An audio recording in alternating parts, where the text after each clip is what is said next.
Интересная печь хорватской компании Plamen Dora 10N. И представляет собой комбинацию чугунных элементов с остальным корпусом, покрытым жиростойкой эмалью. Итак, давайте сверху вниз.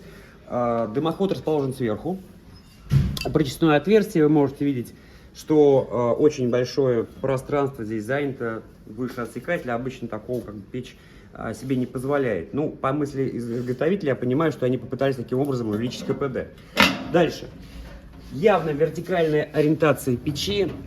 Топочка явно рассчитана под брикеты. Я, насколько знаю, они от 35 до 25 сантиметров. Здесь 33 сантиметра евродрова. Ну, как бы, думаю, что вот самый оптимальный вариант будет топить именно ими. Есть ручка для того, чтобы ворошить угли не кочергой, а непосредственно движением зольного колосника. Очень глубокий зольный ящик.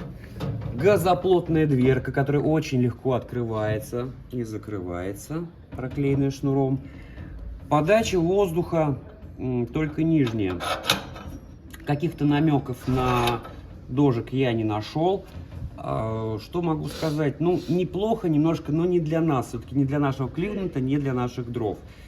Ну, а если вы видите это видео у нас на YouTube-канале, рекомендую подписаться на нашу группу ВКонтакте, ссылочка на которую под этим видео. И всего вам доброго.